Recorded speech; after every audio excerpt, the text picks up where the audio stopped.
What is the most insidious way of cheating, do you know? Most cheaters don't bother about their safety because they believe they will never be caught. My wife decided to cheat on me and came up with the perfect plan, but I quickly exposed her cheating. It was a really terrible plan.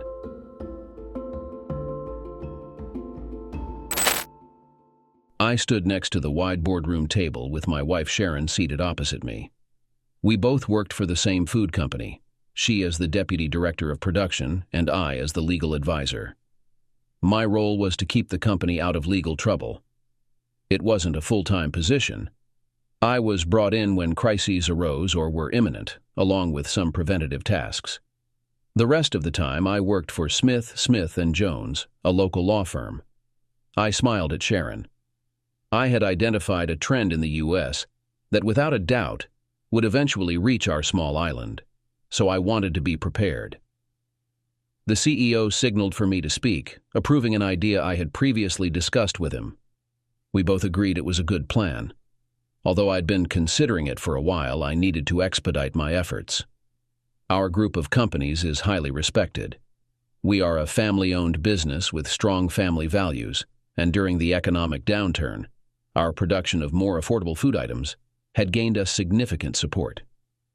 I have observed that companies across the U.S. and increasingly in the U.K. are implementing a moral code of conduct, I began. I picked up the remote control, aimed it at the large television screen, and turned it on. I had done some research beforehand. There were headlines about a U.S. company that nearly went bankrupt after it was revealed that the CEO was having an affair with one of the director's wives, causing a major backlash. I found another story where the company's stock dropped by 6.5% in a single day because another director took the company to a tribunal. This was due to his affair with his married secretary on company premises. Both were immediately fired. The company lacked a moral code of conduct, so they couldn't be punished. They went to the tribunal and won, resulting in the company losing millions and almost collapsing. I proposed to Sir David that we implement a straightforward moral code, and he agreed to include it as an addendum to everyone's contract. Essentially, if employees are engaged in an extramarital affair within the company, they will face a 2-week suspension without pay. They will have to explain the loss of earnings to their spouse. If both parties involved are married, the same rule applies to each of them. The complete details will be outlined in the amendment. I looked at him. He nodded and confirmed, even the CEO. He continued, everyone in this company should be beyond reproach. That includes me, my son, all of you, and everyone who works under you. We will inform everyone and explain this new policy. I scanned the room to see if anyone looked uncomfortable, but no one did, which was reassuring. Chris from the packaging department, sitting at the far end of the table, asked the question that was likely on everyone's mind. I'm not aware of anyone currently having an affair with a colleague, but what if they are? Sir David nodded to me. It's fairly straightforward. If they sign the document, continue the affair, and are caught, they will be asked to leave. If they don't leave voluntarily, their employment might become more challenging, and they could be transferred to prevent the affair from continuing. If they are caught having an affair on any of our properties, they will be dismissed. Should they choose not to sign the document, which is their right, it will raise doubts about their long-term suitability for this company. With that, the meeting adjourned. That was when I saw Sharon smile at Brian, Sir David's son.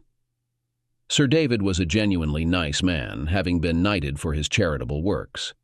He was rightfully proud of this achievement, and many, including myself, admired him. He had devised a method to collect nearly expired food from supermarkets and redistribute it to the needy, overcoming the challenging regulations about providing food past its best buy or sell by dates. The recipients didn't mind, and it significantly reduced waste.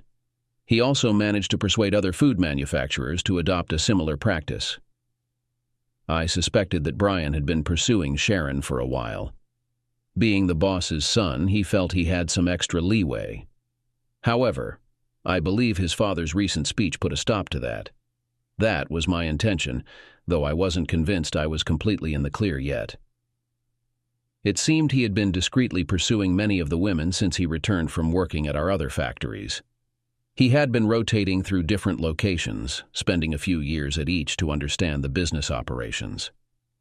Now, he was back at the main office. I was cautious because I had heard rumors about his inappropriate behavior while he was away. His wife stayed in our town, while he commuted weekly to the other factories. Several women from the shop floor had come to me with questions about what would happen if the boss's son made advances towards them and they rejected him. They knew he was married, and some of them were married as well. They were concerned about losing their jobs if they didn't respond to his flirting. Their words, not mine. I advised them to say, "Mr. Davidson, that is inappropriate. Please do not do that again." Then they should report it to me, and I would handle it, keeping their identity anonymous if they preferred. Sharon has always believed she's smart, and she is. Sometimes she's even smarter than I am, though she doesn't think so. She also considers herself more cunning than I am, and at times she's right about that too.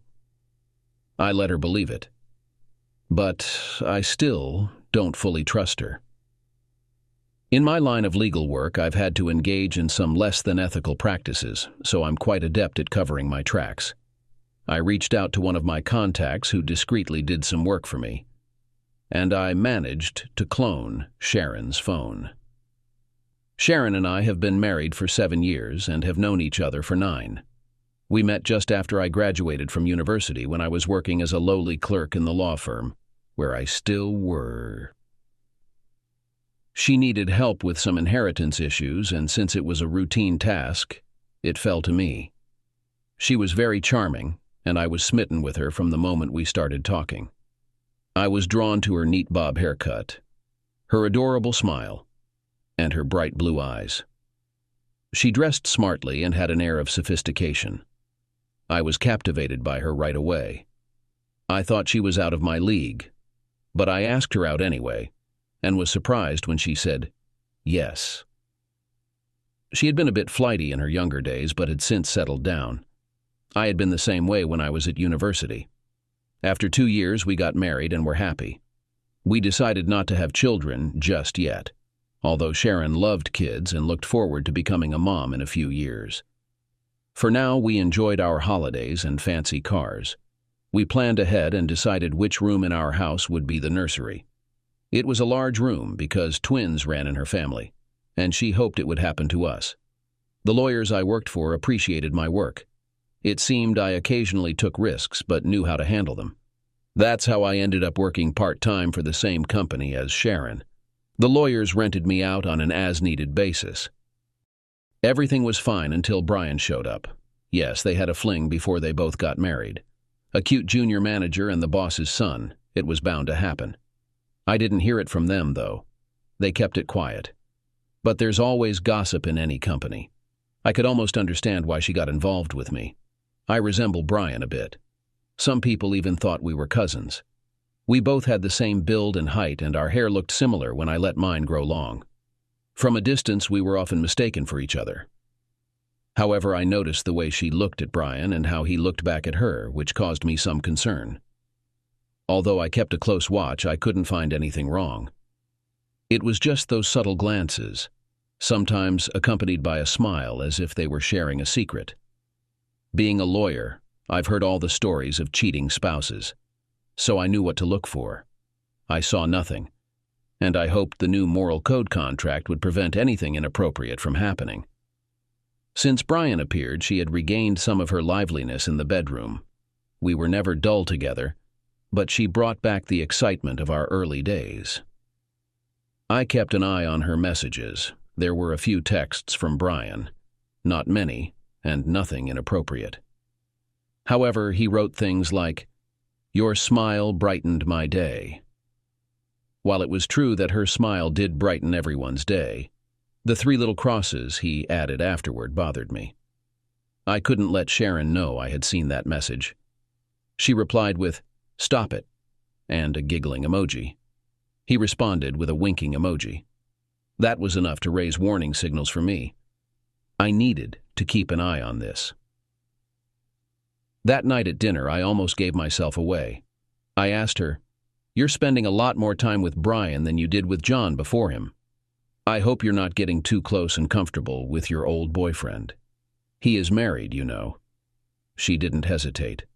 "Of course not, he's just a friend." "Well, just make sure it stays that way. You won't like the outcome if that friendship changes to something more." I don't think she noticed I called him her old boyfriend.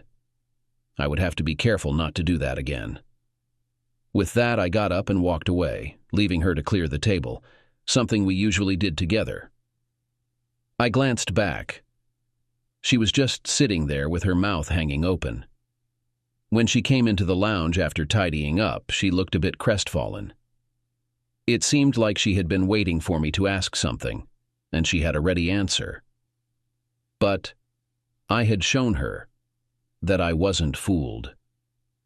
Seeing her like that convinced me that something had happened or was about to happen. She said, "You think you're smarter than me, don't you?" "Sometimes I am. Sometimes I'm not. We each have our own skills." I laughed, smiled at her, and said, "Of course, there is one skill we enjoy together." With that, we went upstairs early for the first time in a while. She had been working late, which was expected with the new production line starting and Christmas just around the corner. It was crucial to get the unit cost for each food item right, so the company could still make a profit. Sometimes it was as simple as putting 6 meatballs on a pizza instead of 8. I wasn't sure if it was because of late work or something else, but our bed life took a drastic turn for the worse. And I knew Brian was working with her. That was normal. I wanted to squash any issues before they started, so I confronted her. The opportunity presented itself when she arrived home late one night, faintly smelling of alcohol. Upon questioning, she explained that she and Brian had grabbed a quick drink after work to discuss their next product. I didn't mince words. I confronted her directly. "You're spending a lot of time with Brian. Are you sure there's nothing going on? He's married with 2 kids, you know." That instantly put her on the defensive. "No, absolutely not. How could you even suggest that?" "Are you certain? You've been coming home later and seem to be getting quite close to Brian. You know the moral implications, right?" She remained upset at the accusation. "Yes, of course I do. I would never betray you." Perhaps she protested too much. I still didn't reveal that I was already aware of their relationship. I leveled with her. "You're a young, attractive woman, but I haven't felt any of your affection lately. If you're not having an affair, then where is it coming from?" She was taken aback, looking at me with shock. "I'm not, I swear. I've been working late and I can prove it. You can track my phone. The security team knows my whereabouts. The factory operates round the clock and you know I have to be there sometimes. You can verify who's on site. Everyone has to sign in and out. You can check." She sounded panicked. I attempted to appear contemplative and said to her, "Okay, but something doesn't feel right. Something's going on. I need some time to think about this." That evening I discovered the source of my young wife's satisfaction. She struggled to walk the next morning, and I was quite exhausted too. A few days later, during breakfast, I retrieved a piece of paper. "So you're insisting you're not involved in an affair?" "No, I'm not," she responded, a worried expression crossing her face as she anticipated where this conversation was headed. "You have no intention of having an affair?" "I love you. Don't be absurd. Of course not," she retorted, her tone tinged with anger. I felt a sense of relief at her response. "Then you shouldn't object to signing this, right?"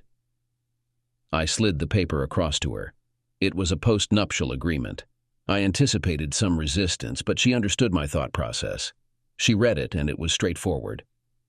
If any of us had entered into a relationship with anyone other than the undersigned, the offending party would have left the home, taking 1/8 of the savings, half of the current balance in the bank account, and their personal belongings. Below was a list of prohibited activities, any intimate activities with third parties. She looked at me and noticed, "It won't be valid in court." For a moment it seemed to me that she had forgotten about my legal profession. We are not in court. This is an agreement between us, and yes, it is legally justified. I deliberately did not complicate it, I replied. I was tempted to point out that while she was cooking, I was doing the law. And indeed, if she had consciously signed it, it would have been confirmed in court. She didn't hesitate.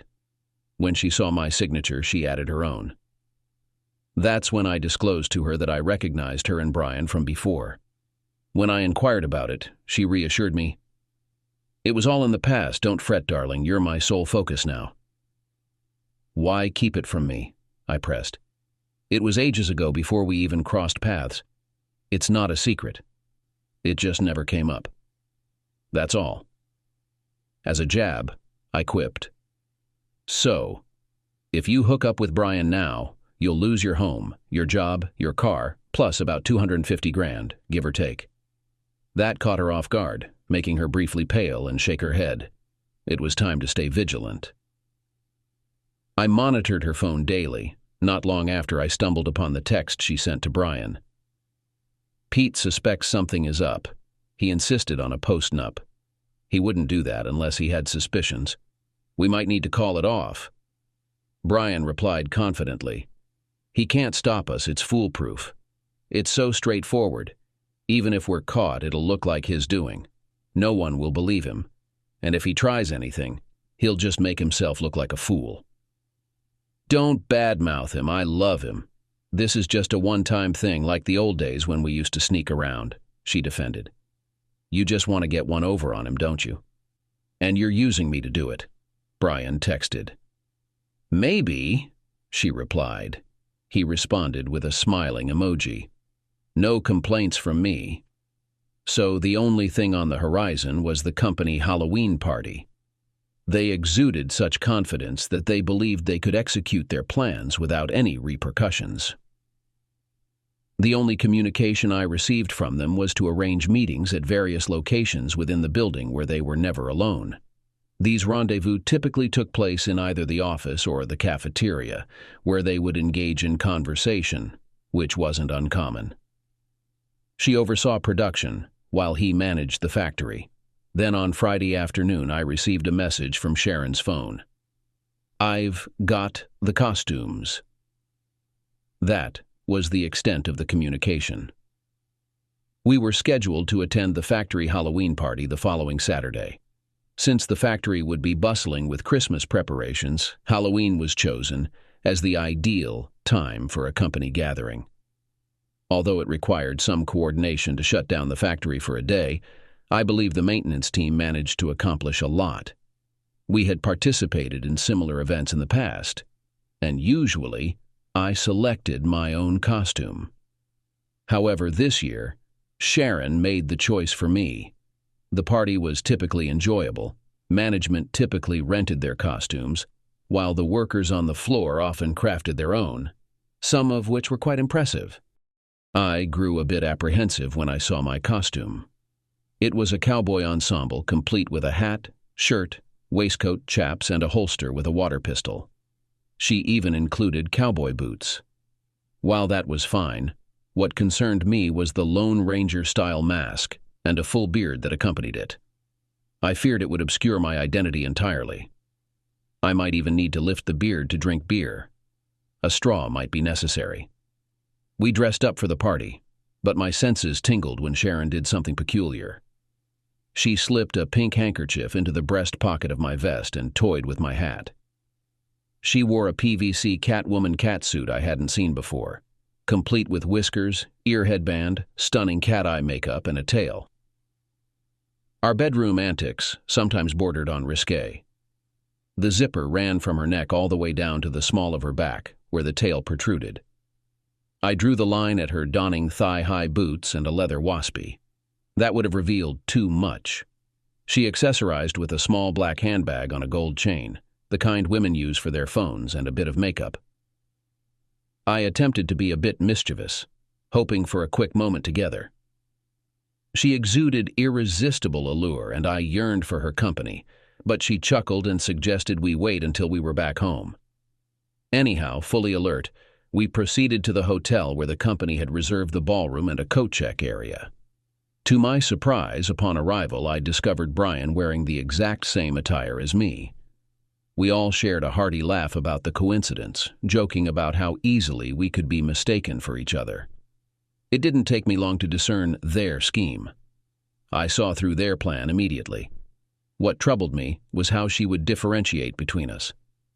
If you weren't naturally suspicious and didn't suspect any wrongdoing, it would all seem like harmless fun. Then I noticed something more concerning.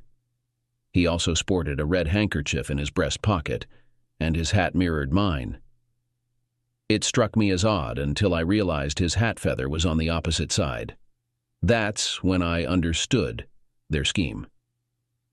Fortunately, I quickly devised a workaround, though it would require some luck. Sharon stuck by my side, and I didn't catch her exchanging glances with Brian at all. Amidst the laughter and jests about our matching attire, Sharon arranged for photographs to be taken. I had someone use my phone to take pictures, including shots of us without our beards and masks, insisting on those for clarity. Just so there'd be no confusion. It was all in good fun. It was almost dark when Brian excused himself and went to the toilet. Although I didn't really need to go myself since I hadn't had much to drink, I decided to keep him company. We laughed together and made a fuss inside. I noticed that his handkerchief was disheveled, and I took the liberty of straightening it, which made it look strangely green. I even fixed his hair after he took off his hat. I managed to leave before him, and I bumped into Sharon as I was coming out of the bathroom. I greeted her with a nod and discreetly pointed to the back room where the cats were kept. She headed in the direction indicated, and I followed her example. When she arrived, she opened the door and went inside. Despite the dim lighting, I could see enough to follow her inside and quietly turn the key, looking back. "I've been waiting for this," she muttered, kneeling down. I muttered "phone" softly under my breath, hoping she wouldn't hear me. I carefully reached into her bag, took out my phone, and started recording. I prayed that there would be enough light for the video. After that, I lifted her up and led her to the table where the coats were hanging. I positioned her phone so that I could capture every detail. I maneuvered to capture our actions from a favorable angle. "Brian, it's much better than Pete's," she exclaimed. Our meeting ended quickly. She looked at me without smiling. Shouldn't she be happy now that she has achieved her goal? Let's move on to the next stage of my plan. We left the room separately. Sharon came out first, saying she needed to find Pete before arousing suspicion. However, it was already too late. I picked up something from the floor and slipped it into my pocket. Adjusting the handkerchief to hide it from prying eyes, I shifted the pen in my heart to the opposite side. After leaving the room, I headed to the ballroom. Looking around, I noticed Sharon standing next to Brian, who had his arm around her waist. She probably mistook him for me. I walked up to them, and imitating a cowboy accent, exclaimed, "Get your hands off my lady partner, or get out your six-shooter."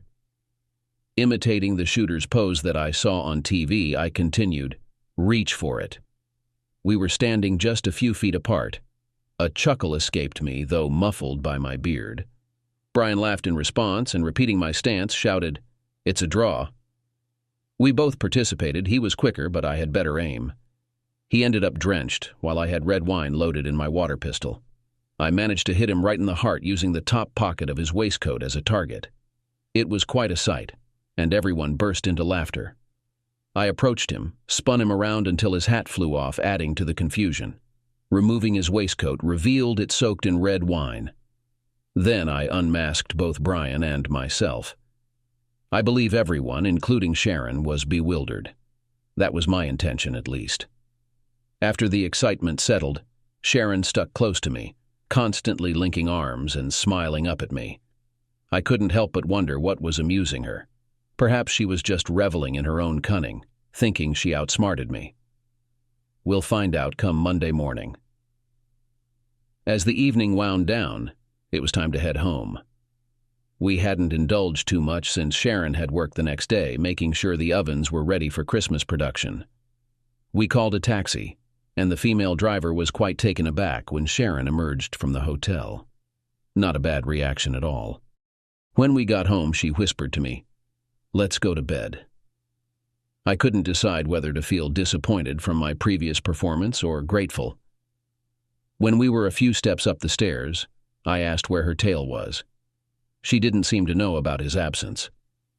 Answering questions, he suggested that the tail might have fallen out when she went to the toilet. I reminded him that we didn't drink a lot of alcohol, and I spent most of the night with her, during which she never went to the bathroom. A scared expression appeared on her face for a moment, but then she smiled and held out her hand, saying, "Come on, we have things to do." It didn't take me long to comply. I followed her up the stairs, admiring her cute figure in a PVC jumpsuit. She entered the room first, and I quickly approached her. "My God, it feels amazing," she exclaimed. I started working with my fingers. Then I pushed her back onto the bed. "You're beautiful," I said. With that, I moved closer. After we finished, she looked at me intently. If that's what I can count on, then I'll have to put that suit back on.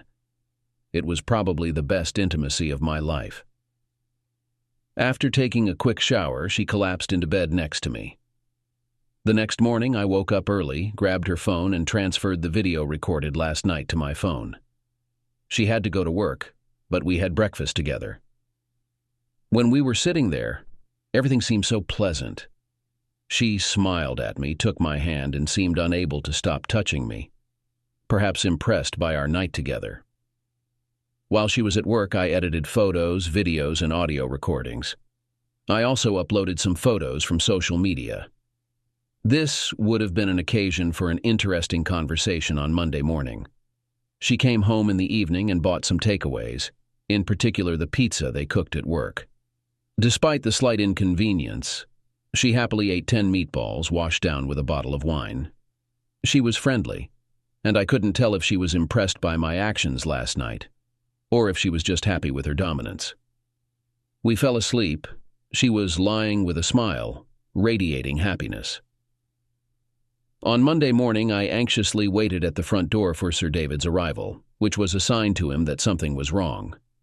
As we walked to his office, I apologized, expressing confidence that the situation could not worsen and would not have serious consequences. When he reached his office, Sir David asked if his secretary needed to take notes. To begin with, I suggested discussing this face to face, especially given the sensitive nature of the matter concerning his son. His reaction seemed to indicate some apprehension. I didn't want to hurt him. He was a kind, admirable man. Unfortunately, the circumstances were unavoidable. I connected the disc to the big TV screen in his office and showed a series of images. He had already noticed that Brian and I were wearing the same suits, which did not come as a surprise to him. I showed him a detailed photograph showing the differences in the colors of the handkerchiefs and the arrangement of the feathers on the hats. Even the image where we take off our beards and masks to show who we are. However, he did not notice these differences until I pointed them out, which saddened me. I looked at him and said, "I'm sorry, Sir David." Then I showed him a picture of Sharon, who was intimate in the room, apparently with her husband, until I noticed the details related to the scarf and hat. It became obvious that both of them had deliberately conspired to cuckold me. He was sitting in shock. "Are you sure? Could it be a misunderstanding? Are you absolutely sure it wasn't you?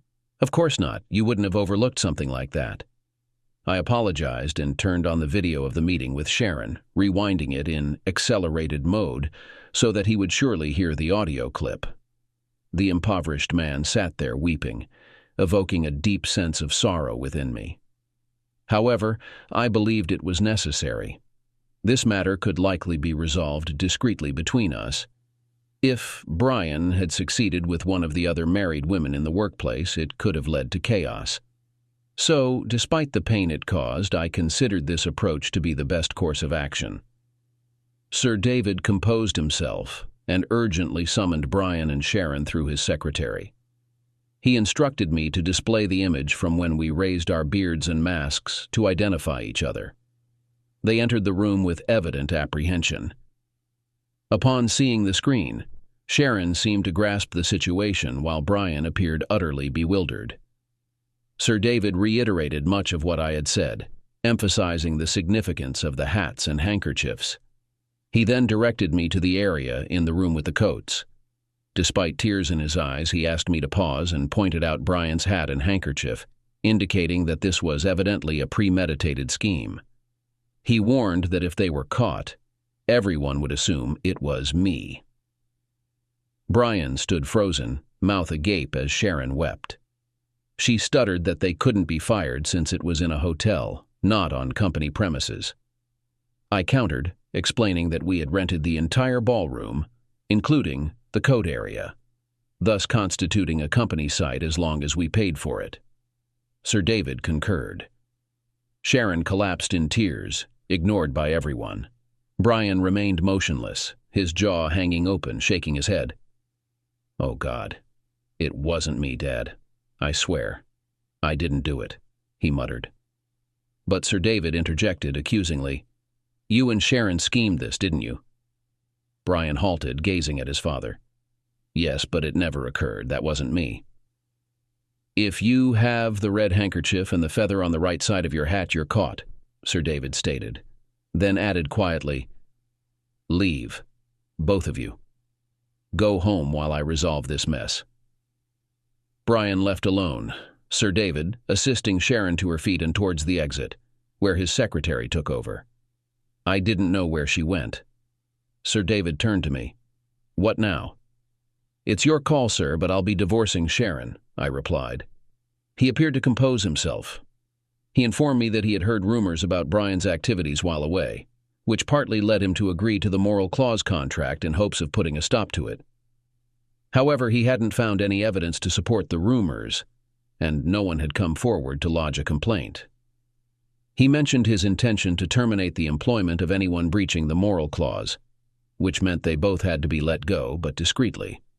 Rumors would inevitably circulate, but we acknowledged that they would reinforce his stance against cheating and extramarital affairs. No one inquired about how I obtained the video. I requested permission to leave as I had personal matters to attend to. Sir David simply nodded. My plan was to return home to address issues with Sharon and then come back to assist this gentleman. En route home, I called Sharon's parents to explain the situation and asked them to pick her up since she no longer had access to her car. Sharon's father harbored a dislike towards me because of my profession as a lawyer. His previous spouse had taken advantage of him, and he associated lawyers with opportunism. Despite his feelings towards me, I held great respect for his resilience in rebuilding his life after the ordeal. They had a spare set of keys, so I instructed them to let themselves into the house upon arrival. When I got home, Sharon was sitting at the kitchen table. As soon as I entered, she rushed to me, trying to hug me. I pushed her away. "How could you betray me like that? This is Brian's doing. I thought I was with you," she exclaimed. I took out my phone and played the recording so she could hear her talking. "Come on, Brian, I like it." She leaned back in her chair, looking defeated. Then I heard the front door open and her father and stepmother entered the hallway. "I've been waiting for this moment." "How could you be so deceitful? You deliberately ordered 2 identical suits to give the impression that you were making love to me if we were caught. Then you slept with him, saying, 'My God, you're much better, Pete.'" I saw her father and stepmother out of the corner of my eye. Sharon's father threw up everything on the Axminster carpet. They helped her out, and I promised to return her things the next day. When they left, I handed her stepmother a copy of the prenuptial agreement.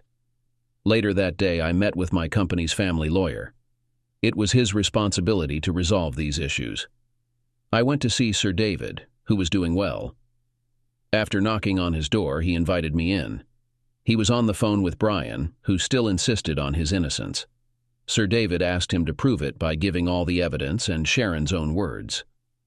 With that, he hung up the phone. The following weeks were chaotic. Losing both the production manager and the factory manager just before Christmas was a major setback. Rumors were spreading rapidly, many of which turned out to be surprisingly accurate. My divorce proceeded smoothly, unlike Brian's, who fought fruitlessly. When I informed our family lawyer about rumors of Brian's infidelity while he was away for work, his wife used the same lawyer. Official investigation confirmed liaisons with women from other factories. This revelation ended Brian's resistance, and he was taken for everything by his wife's lawyers. The day after my divorce, I invited Sharon to dinner at the hotel where the company hosted its Halloween party. Though I noticed the room where she had met Brian, I didn't mention it. She appeared distressed despite her efforts, showing signs of weight loss and a pale complexion. I felt sorry for her, as she remained the person I loved most in the world. We've conversed several times since that Monday morning. Each time she expressed regret, asking if we could halt the divorce and give our relationship another chance. She claimed it was a one-time mistake, acknowledging it shouldn't have happened and reassuring me it wouldn't recur. She emphasized the risks involved and the stakes at hand, yet never disclosed the reason behind her actions, despite my inquiries. During our meal, we engaged in casual conversation.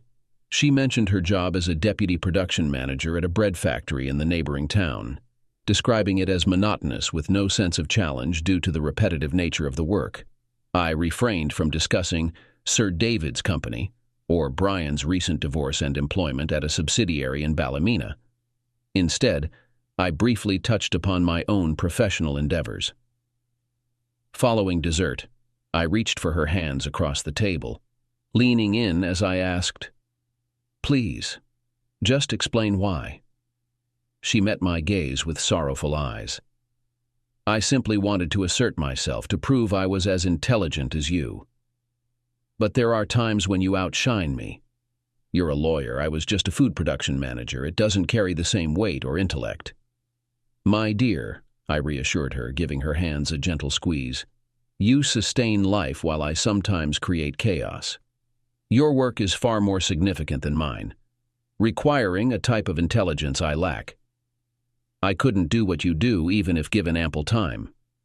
As I suspected, but now faced with a dilemma. But then Brian would have leverage over me too.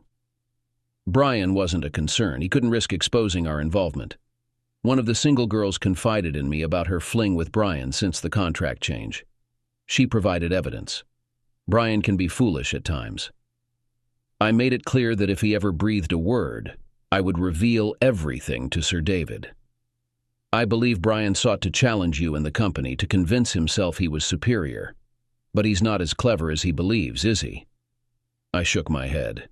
There was a moment of silence, as if we were at a loss for words. Was Brian any good? Probably not, considering how you nearly assaulted me when we arrived home. I could say that she was in a dilemma. Should she admit that he was good, or reassure me by saying that he was terrible? She is a pragmatic person. She chose the golden mean. I won't lie, he was experienced. He knew what he was doing and hit the right spots. But it was somehow empty, hurried. And then, it dawned on me. I risked everything because of a stupid sense of superiority over you. So I tried to make amends, even though you didn't know about my mistake. Sharon looked at me intently and confessed, "I love you. I understand that now. We have no way forward. I never meant to hurt you. You would never have known. Please forgive me. I was stupid to think that I could deceive you, and I deeply regret the incident. I didn't realize it. I was filled with desire. You may doubt me, but it's true. I wanted to surpass you, not humiliate you. I didn't realize it until Dad got sick. I'm really sorry, honey. I've admitted that we don't have a future. But is that really the case? Can you find the strength to forgive me for sleeping with Brian and being, in your words, treacherous? Because that's exactly what I was. Was there time to confess? Yes, because I had a plan. I reached into my pocket, retrieved the cat's tail, and placed it on the table. Her mouth fell open in shock as she picked it up. Where did you find this? On the floor in the room where you mistook me for Brian and engaged in intimacy. Her face drained of color, and for a moment I thought she might faint. Her mouth moved soundlessly as she tried to process it all. But that means I didn't sleep with Brian. How? I saw him in the bathroom, swapped handkerchiefs and hats, then signaled to you when I came out. You mistook me for him. She continued to grapple with the revelation. So I never slept with Brian. She paused, absorbing the information. But you knew, and still divorced me. Tears, held back during the meal, now streamed down her face. I intended to explain once she had composed herself, but she beat me to it. It's because I'm manipulative, isn't it? I simply nodded. Oh, damn, she said. You can't trust me anymore, can you? If it had been a foolish, drunken error, perhaps I could have found it in my heart to forgive you because I love you deeply. But to deliberately scheme and orchestrate all of that, especially involving Brian, using him as well, it's too much. And it's a shame, because we were so great together. With that, she stood up and hurried to the restroom. I fetched us both another drink, anticipating she might need one upon her return, and waited. After about 10 minutes, concern crept in as I hadn't seen her exit through the front door, unsure if there was a back exit.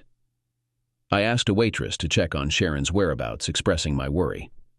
The waitress returned, assuring me Sharon was just finishing up her makeup and would be out soon. When Sharon returned, she appeared as composed as possible. You mentioned to the waitress that you were concerned about me. I was. I always worry about you. That's what love does. I guess I really messed up. Could we just be friends? Friends with benefits, maybe? I still have the PVC catsuit. Exclusive friends, at least on my end. I think I can offer something better.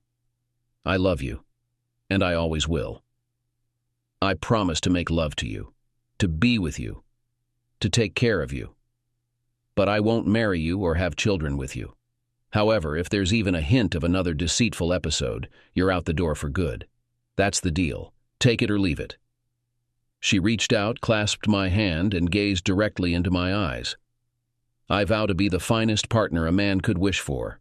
I'll never betray your trust, lie to you, manipulate you, or act deceitfully. On our way to my place, we made a quick stop at her apartment, where she grabbed her toothbrush and her catsuit. About 6 years later, I broke one of my promises, but 10 months afterward, our beautiful daughter Lucy came into the world. One broken promise out of 6 isn't too shabby. As for her, she remained true to all of hers. I'm fond of happy endings. And yes, she did manage to forget about her dalliance with Brian. She wanted to leave that affair in the past.